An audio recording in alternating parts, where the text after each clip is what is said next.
Welcome, friends. My name is Baljor, the High Elf Bard, and I have for you today a story very fitting for this spooky season. And this story I call The Door. One day there was a young child, and this child loved Halloween. This child loved to dress up in their costume, spend time with their friends going door to door, collecting candy. It was one of their favorite times of the year. Well, one year, it was a night of a full moon, and suddenly, in his closet came a light, which is mysterious because there was no light bulb in this closet. And so the child is woken by this light and gets up out of bed and opens the closet to see where this light might be coming from. And the child finds, after moving their clothes out of the way, a door. And the door wasn't there before. The door didn't exist before. But suddenly, here it is, in their closet. So the child opens this door and suddenly sees an impossible sight. Because on the other side of the closet is just the hallway. But when they open the door, they see a pumpkin patch and the light of a setting sun. And so they go through, closing the door, and they turn around to see the door is actually in solid rock. And he looks around and sees all these pumpkins, but each pumpkin growing in this field has a face carved into it. And the faces look very friendly. The child continues to the pumpkin patch and sees a red brick path and follows the path and starts hearing celebration in the distance, like someone is throwing a party. And as the child continues, they come upon a village, and everyone is dressed up in costume. Everyone is dancing. There's decorations all around of bats and pumpkins and ghosts. There's food, and people are joyous and eating and celebrating. The child arrives at the village, and they invite them to join the rest of the village in this celebration, in this joyous time. And the child dances and enjoys the fine food.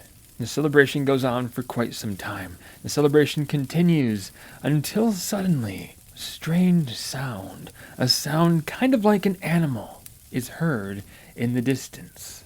All the villagers suddenly become very quiet. They suddenly become still.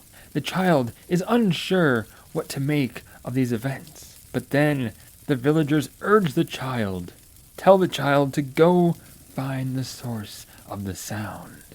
It is their destiny to find what is making this sound, which seems to come from the other side of this brick path. And the child sees a forest of more trees that seem to have no leaves to them, because again the leaves are all on the ground. So the child starts to go forward, starts to continue along this brick path. And meanwhile, the villagers start going back into their homes. The child continues and goes to this forest that is a little ways from the village. And as the child enters the forest, it starts getting darker.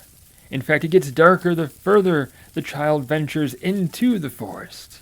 And as the child continues, they see the brick path is lined with torches. And they continue and follow the torches until they come to an area where suddenly the bricks make a circle, a circular platform made of these bricks. And around the platform, except at one end, are more torches circling around the area. The child stands there, waiting, wondering what they're going to find. And they hear something. They hear the sound of something coming closer. And it comes towards the torchlight, revealed, finally, the source of this sound. The child sees a creature. The creature has the body and fur like a bear, but it has legs that are jointed and long like a spider. And at the end of these legs are sharp claws and feet like a lizard. The head is like a wolf, its mouth open, showing far too many teeth that are extremely sharp. And its eyes Its eyes just seem to glow in the light, and it looks hungry, its tongue licking its lips. The child is suddenly afraid and turns and flees back through the forest, hearing the creature cry out, hearing the monstrous sound, and hearing it begin to chase. The child flees through the forest, exiting the forest and making it to the village. As the child flees, it looks and sees doors closed, curtains drawn, and hears the locking of doors. The child continues to flee, hearing the creature getting closer and closer.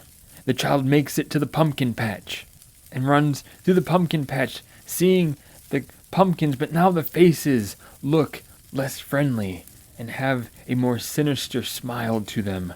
The child makes it to the door, and as the child opens the door and goes through, it feels one of the creature's claws grab part of its pajamas, and it hears the pajamas tear and close it immediately behind them. They fall down into the closet, some of their clothes falling on top of them.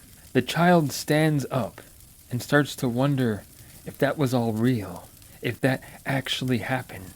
And when they feel their pajamas, they feel a hole where the creature grabbed and a piece of the pajamas tore off. So the child went back to bed, for they were safe from the monster that was chasing them, safe from that world. They were never going to open strange magical doors ever again. The child never did find that door again, or that strange light. But every October, on a full moon, the child swears they can hear the sound of that creature, sound that it made. Because once a door is open to that kind of terror, can it ever truly be closed? And with that story told, everyone, I wish you a happy Halloween and farewell.